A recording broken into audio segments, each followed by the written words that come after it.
Our last presentation for the morning session. This is Zefanya. She, when she started her thesis on K-pop culture and the toxicity of it, and yet trying to encourage us to be part of that in some way, I was a little bit concerned how this is gonna go off. But it actually is good. She did a great job putting it together, and so she's ready to present now. These are her words. She says, "I would like to thank God for his guidance, Miss May as my advisor for opening my mind up to many issues, Mr. Wade for the snacks in class while putting up with my late submissions, Ibu Sondang and the teachers who helped me a lot during preparation week, Mr. JC and Miss Riska for being my panelists today, and my friends for their support, and my parents for being here." So, Fanya's title is One Step Forward, Three Steps Back, Tackling Toxic Culture Within K-pop. Give me just a second to start to get the timer ready, and I'll let you know when you can start.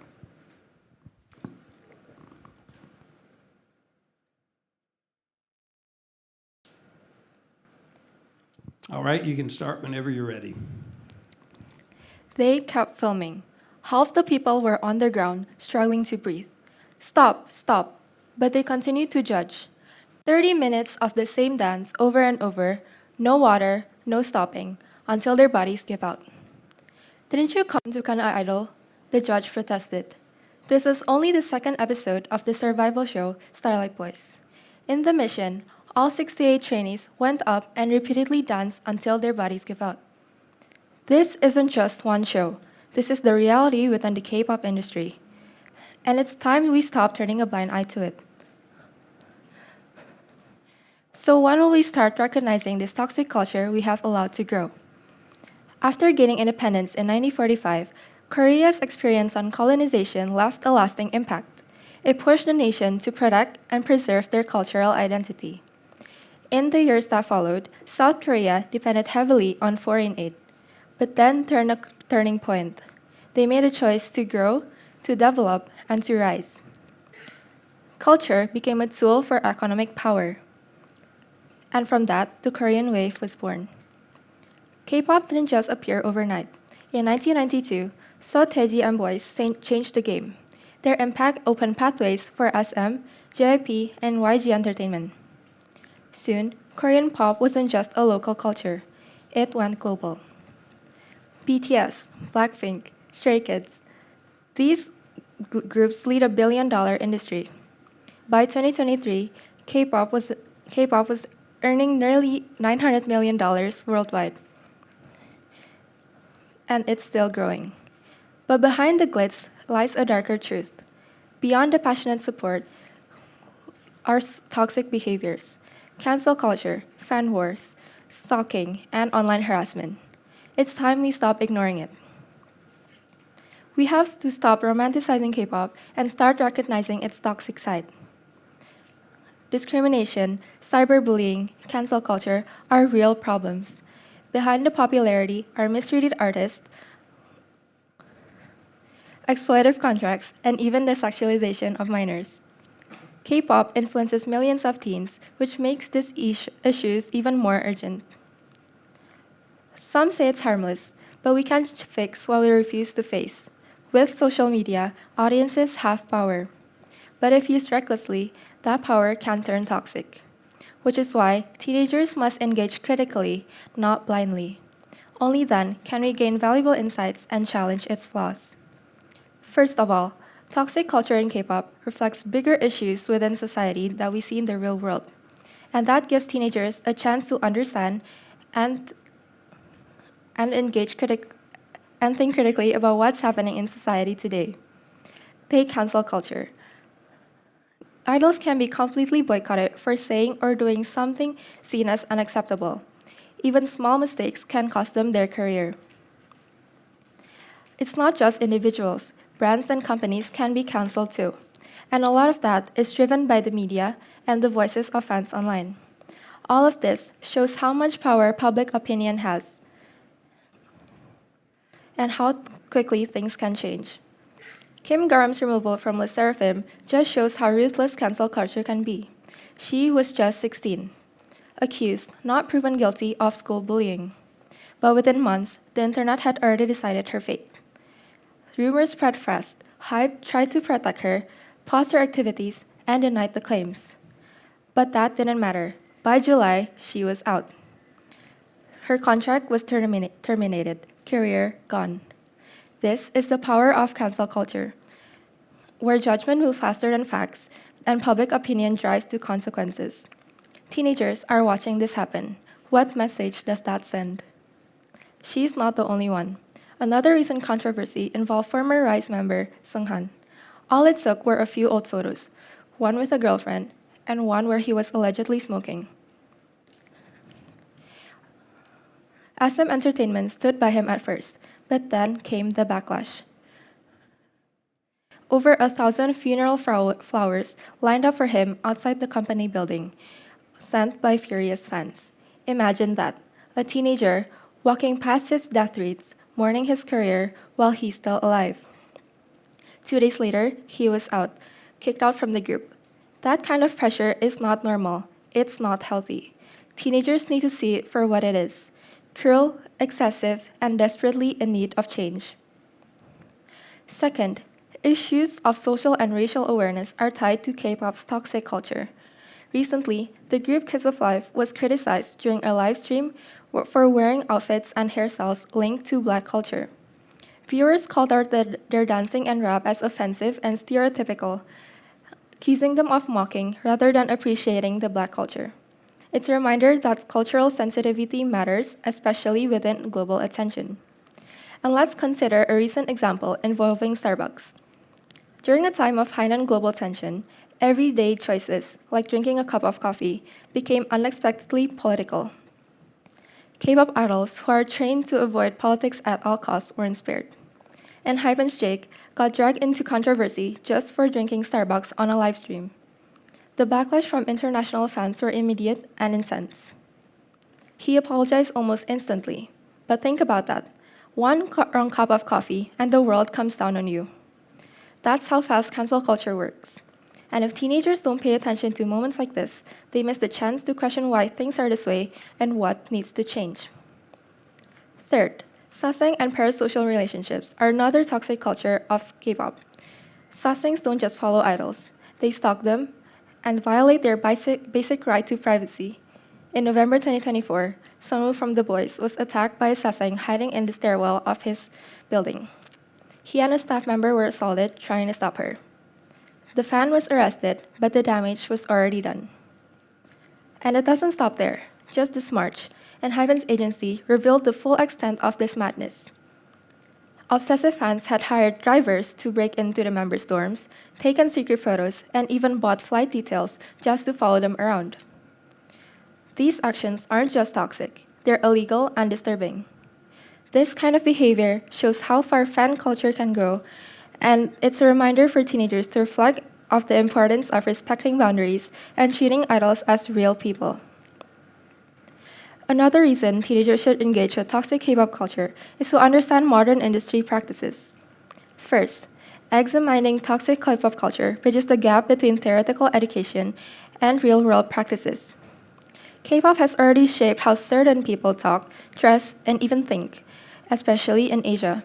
But schools often don't expose the reality within the workplace or economy. By examining the toxic side of K-pop, we can learn about company rivalries, media control, and the pressure of the industry. It becomes a case study, helping teens build awareness and think critically instead of blindly admiring artists or companies. On October last year, Hype came under fire after 18,000 pages of internal reports were leaked during a National Assembly audit. These documents exposed harsh and unprofessional comments about idols, mocking their looks and doubting their personality. Fans were outraged, and rightfully so. The leak pulled back the curtain on how the industry really works, raising questions about ethics and the treatment of artists, not just in Korea, but around the world. Second, we see the broad outlines of laws that fail to protect idols. Look at what happened with New Jeans. In 2024, they tried to break free from their label Adore, citing mistreatment and discrimination. But under Korean law, idols aren't even considered as real workers, so they have very little protection. Hype, their parent company, lost nearly $500 million and tried to block them from performing. This wasn't just a contract dispute. It exposed how idols are often treated more like products than people. This isn't just about new jeans. It's about a system that's long overdue for change. As for teenagers, it's a wake-up call. We need to recognize the bigger issues: label rights, corporate power, and respect for human dignity. Third, the toxic culture surrounding K-pop may have serious consequences for the future. Teenagers today are active on social media, but these negative behaviors may harm mental health. And if left unchecked, toxic culture could lead to moral decline, affecting not just individuals but entire communities. From body shaming, cyberbullying, to spreading misinformation, these habits are dangerous, which is why we must reevaluate this culture now before the damage becomes irreversible.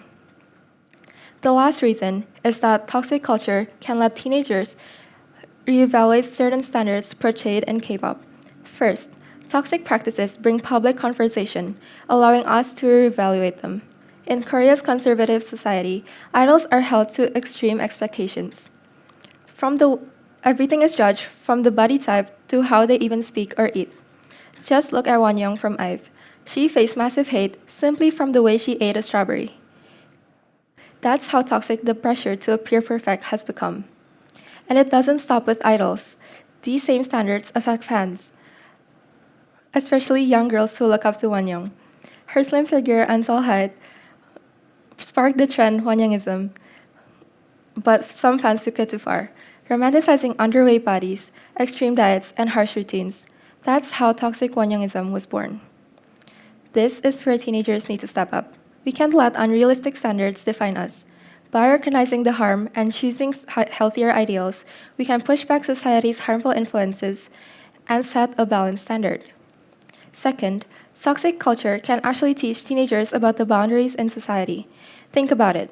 When teens move on to places like college or university, they are suddenly in a whole new world.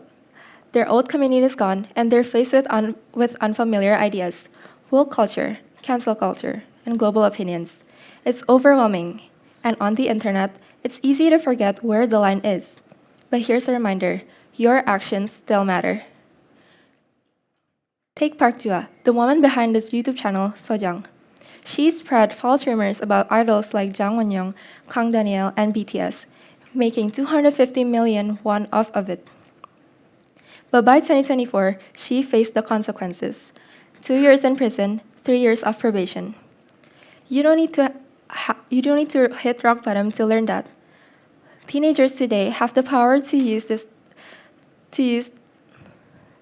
their voice and face these consequences. The internet is not lawless. Words have weight. Actions online carry real consequences. Teenagers today have the power to use these toxic incidents as a wake-up call to be more responsible, critical, and aware of how we treat others in the digital world. Third, some fans are the fuel to toxic culture in K-pop. K-pop fandoms often have a very ugly side: cyberbullying. Say one wrong thing about an idol or group, and cyberbullies will dig through your post, flood you with hate, and try to destroy your image. This isn't unique to K-pop. Fandoms in sports and politics do it too. But here's the difference: K-pop agencies are quick to defend idols from defamation, yet they stay silent when their own fans turn toxic. Fan wars make it worse.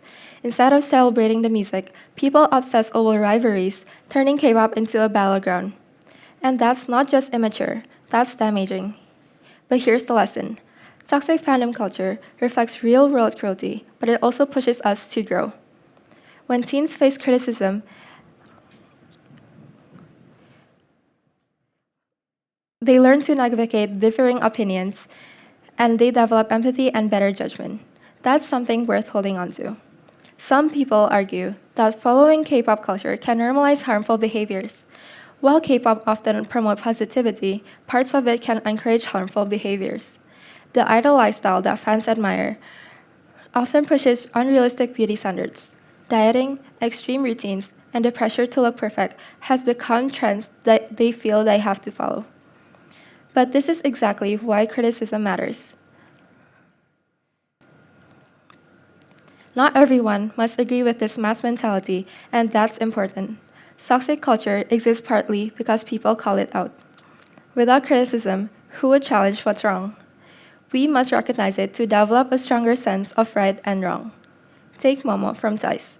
Before the debut, her company demanded her to lose 7 kilograms in 1 week. So she survived on just ice cubes and constant workouts. When she failed, they gave her 3 more days. That's not discipline, that's abuse. Teenagers hearing this need to recognize it for what it is. They can begin to grow smarter and critical of the culture they consume.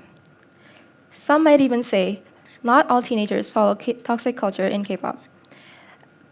That it's overwhelming or not worth their time. And that's fair. But if we tune it out completely, we miss the chance to learn. Because the world is messy. It's full of criticism, discomfort, and hard truths. But facing it is how we grow. When Eugene spoke up about the unfair treatment, audiences did not stay silent. They flooded social media and forced the issue into headlines. Hype stock dropped, that's the power of engaged voices. Ignoring toxic culture might feel safer, but understanding it sharpens our values. Because if we don't challenge what's wrong, who will? Others might say toxic culture in K-pop can seriously harm teenagers' mental health. And they're right. Online spaces can get ugly. Some people use social media so carelessly that it ends up hurting others. But K-pop itself is not all that bad. In fact, toxicity may fade as people mature and learn. Not every fan spreads negativity. Many build supportive or uplifting communities. So instead of avoiding K-pop entirely, the key is knowing how to filter out the bad while still enjoying what you love. Because at the end of the day, it's not just about the content, it's how we choose to engage with it. So, what have we seen? K-pop's toxic culture is not just about idols. It reflects deeper issues within society. Cancel culture shows how fast public opinions can destroy someone. Cultural insensitivity reminds us that global awareness matters. Sasaengs show the dangerous side of this culture. But here's the thing. These problems can teach us. If we pay attention, it can help us grow. The industry still has a long way to go. But today's audiences are powerful. Social media gives us a voice. So the real question is, will we stay silent, or will we face the toxic side of a culture so many admire? The choice is ours. How we engage matters. And now, it's time for us to take back the narrative. Thank you.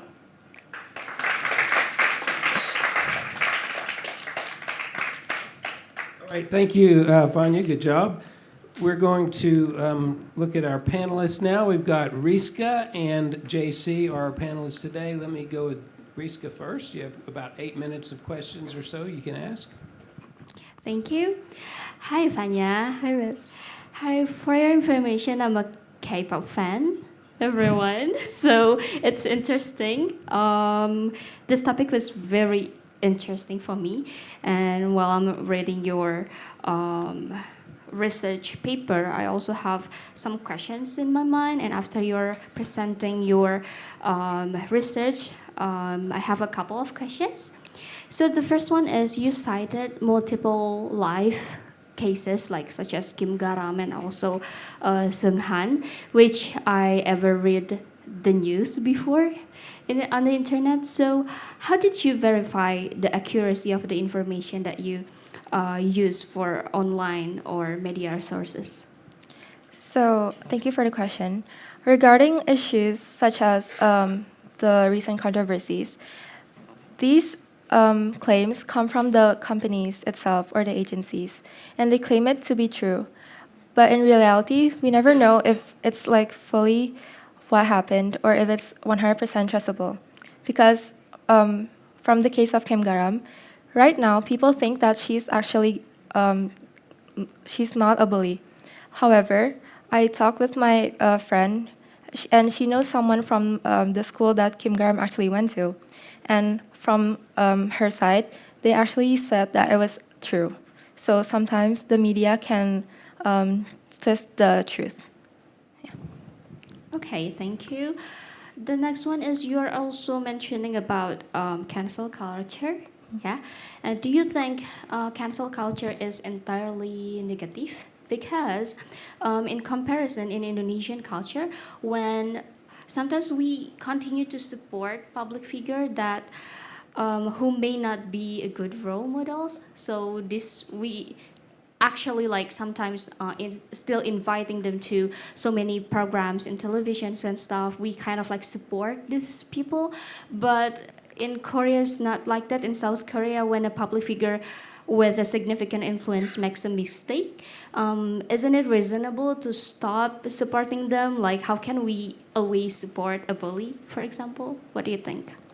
So, sorry, your question is whether cancel culture. Okay, do you think cancel culture is entirely negative?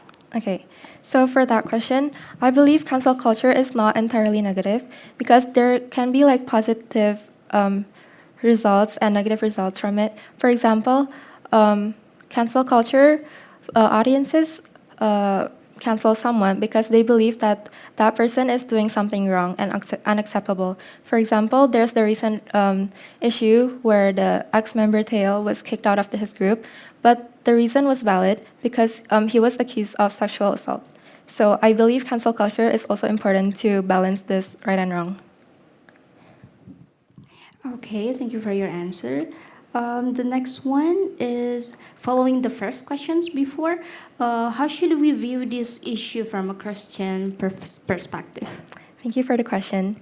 So, from a Christian perspective, I believe, as the Bible tells us, everyone needs discernment and temperance in our free will in social media. And also, according to Romans 12, verse 2, the Bible reminds us to think critically and not follow the worldly culture blindly. So, that's what we can take from this culture. Okay. This one probably the last question for me. As somebody who really enjoyed the music and just the art of the K-pop music and also K-drama and stuff, do you sometimes watch their shows and their shows as well, or you just like avoid like every music, every K-pop? From my personal experience, Yes. I'm pretty open-minded with all the types of music, and I do listen to K-pop. So, yeah, I've been keeping up with stuff. Okay, so do you think that by enjoying and listening to K-pop songs and shows, it means that we are also supporting the toxic culture? Why or why not? I don't think by just listening to K-pop music you support toxic culture, because there's different sides of culture within K-pop. There's the positive side and the negative side. And as an avid listener, I feel like you should know your boundaries and just know your place as a fan. All right, thank you so much. I think that's all from me. Okay, Mr. JC. Check. Hello, Fanya. Hi, Mr. Hi, we meet again. Yeah, thank you for bringing this up to everybody of us.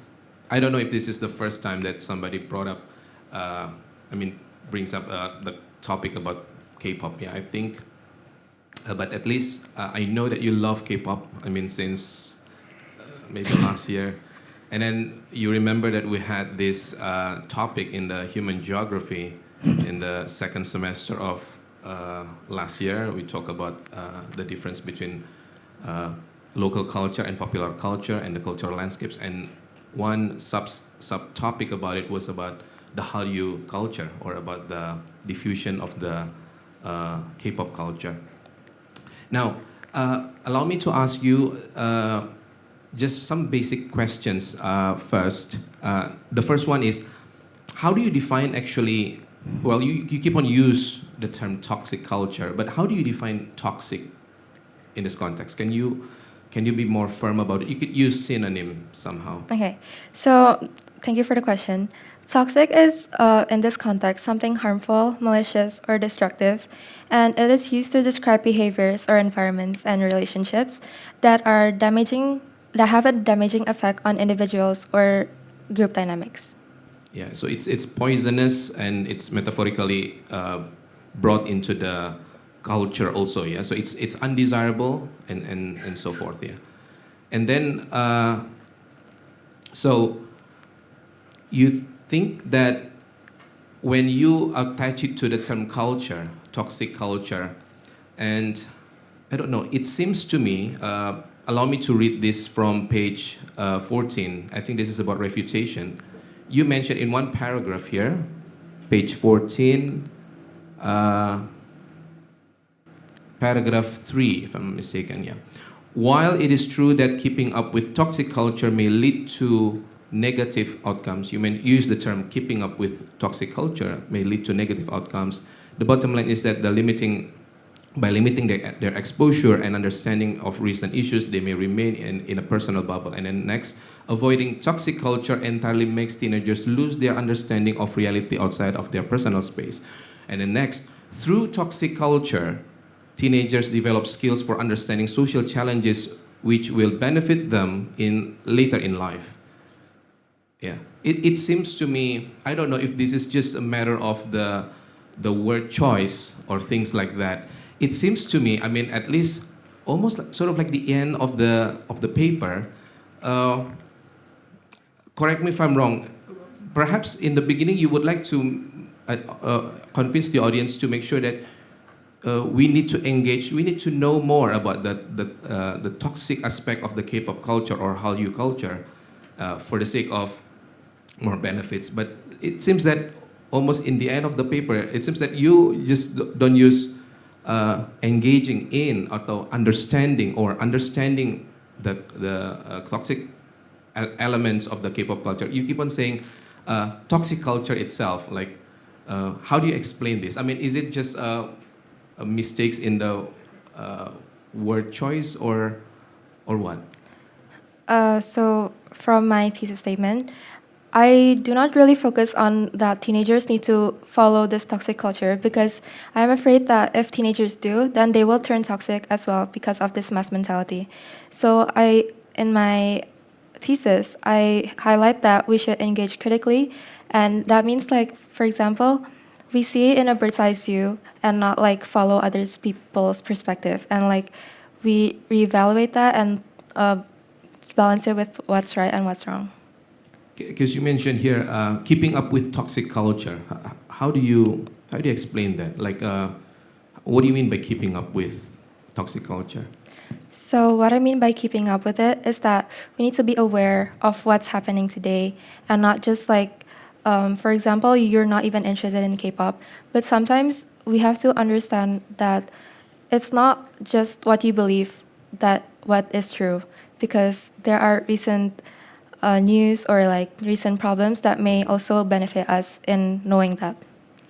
Yeah, and then you mentioned avoiding toxic culture entirely makes teenagers lose their understanding. It seems at face value, it seems that you're promoting the toxicity within the culture itself. It seems. But can you clarify that once again? So to clarify my statement, instead of following K-pop culture, K-pop toxic culture, we may reevaluate and reflect from it. Yeah. Or I don't know if I may suggest something. I don't know if you may disagree about this. Like perhaps in the so-called Hallyu culture or K-pop culture, there is the toxic aspect and there is also the desirable or virtuous aspect. Can we put that way? Like you are suggesting that, of course, toxic is toxic, but understanding the toxicity within the so-called K-pop culture actually will be beneficial for us as teenagers. Is that, what do you think about it? Can you repeat your statement? Yeah. So the understanding the toxicity. So we understand. It seems that perhaps what you want to say is that there are desirable aspects and undesirable aspects, and these undesirable aspects of the K-pop culture is what we call toxic culture. And understanding the toxicity within this particular culture will be beneficial for us as consumers of entertainment. Do you think that is the thing that Yes. that you would like to say? Yeah. Okay. Yeah. I'm afraid that there is a like misunderstanding later. So it seems to me that because at first I thought before, because you mentioned about it, and I read the title, I thought before that you were trying to expose much about the toxicity of the K-pop culture in the attempt to disgrade the K-pop culture, which I was surprised about because I know that you are a big fan of K-pop culture. Now I know that actually you are suggesting that it's all right. There is actually the negative side of it. Is that right? Yeah. Yeah. Another thing, maybe just one more question. Do you think that every popular culture, this is one form of popular culture, yeah? Isn't it always the case, yeah? There is always bad things about one particular popular culture, and there's always a good thing about popular culture. Like, for example, I'm not a big fan of apa itu? K-pop culture, but I'm a big fan of the Beatles. Well, that was old time, I wasn't even born when the Beatles came up to the surface. But perhaps there are always the negative sides about all, aspects about the Beatles, or maybe the good sides about the Beatles.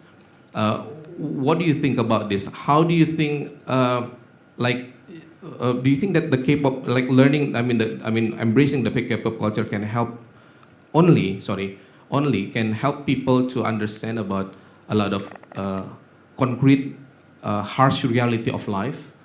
What about learning or be engaging with other forms of popular culture? What do you think? So thank you for the question. And for popular culture, there are similar aspects that also are the same within K-pop culture. For example, in K-pop culture, there are toxic side, which is like sassengs or parasocial relationships. But in like popular culture, there used to be a trend of groupies, and they are like similar to sassengs. Yeah. Thank you so much, Fanya. Okay, I'm done. Mr. Wade, please. Okay. Okay. Thank you, Vanya. There's a few questions. I have some from your peers. I guess the question is, why then, maybe this is a little bit about sort of like what Mr. JC was saying, but there's toxic culture everywhere, right? Why did you pick K-pop specifically to look at? So thank you for the question. And while I was researching my thesis, I was actually pretty open to other issues. But recently, when I was trying to find my topic, there is just so many like urgent matters and issues that are talked about online, and one of it is all related to K-pop. Like, it's very various. So I feel like it's also important because, as you see, like, for example, in a group of classes, there must be like some people who knows about K-pop because it's not really unknown. So I feel like it's also important. Okay. And would you agree that that part of what your thesis is trying to say is that we can be fans of K-pop and yet engage in K-pop, and yet it's good to understand what's behind the scenes because we can learn from it and have a critical view of it. Is that what you're saying? Yes. Okay. And so following that line of reasoning, part of your thesis, part of your essay sounds a little bit similar to saying, oh, we should engage in inappropriate movies because we can learn that it's bad, right? Or we can learn that there are bad things going on behind the scenes. Is that true? Is that, how would you respond to that if someone said that? So my response would be, an individual is a social being.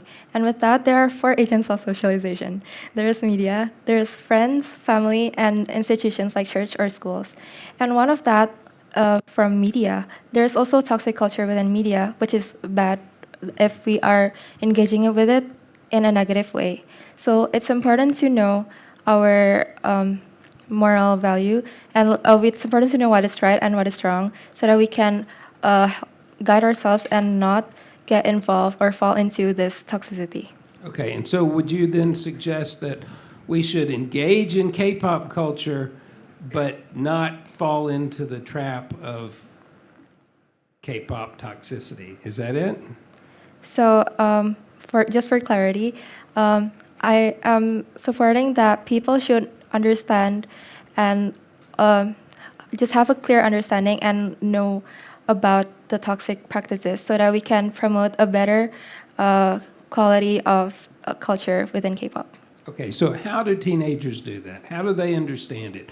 Do they just read what they see on the internet? Do they involve their parents? How is a teenager supposed to really understand the toxic side without just sort of being engulfed in it?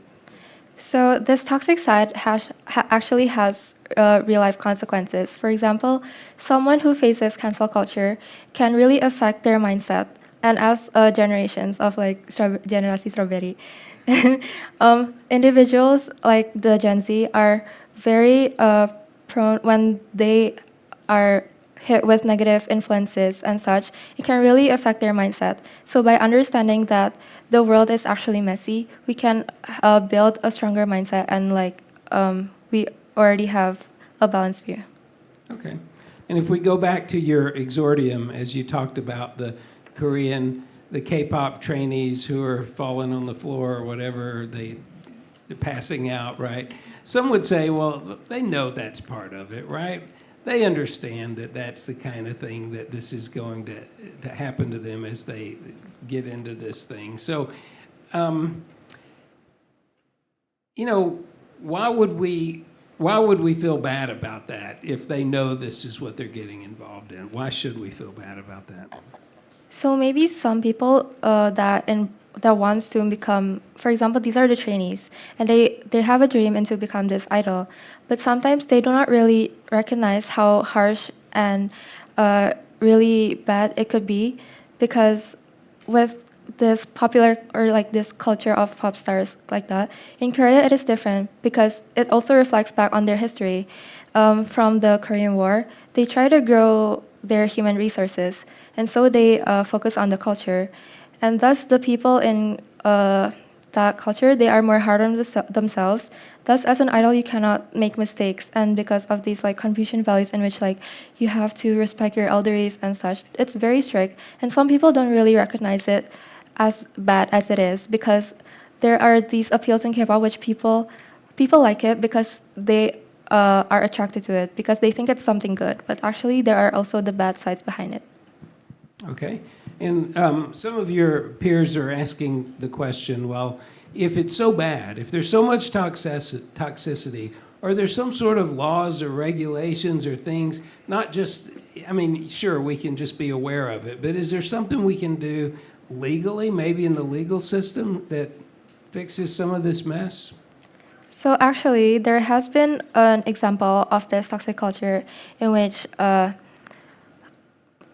in 2009, there is like this slave contracts in which idols have to follow with, for example, the group TVXQ in SM Entertainment. And they rebelled against this idea of slave contracts because you cannot like work as an idol your whole life because you have other things to do later when you get older. So from that, the South Korea Fair Trade Commission, they finally made a standard contract and guidelines to protect artists more. Okay, very good. All right, your time is up. You've done it. All right, well, that is going to conclude our morning session. So, friends and family, meet Zefanya over here for photos, and panelist and advisor. And then we will meet again at 12:15 to start the afternoon session. And who goes first? Don't remember. Is it Jenny? Jenny goes first.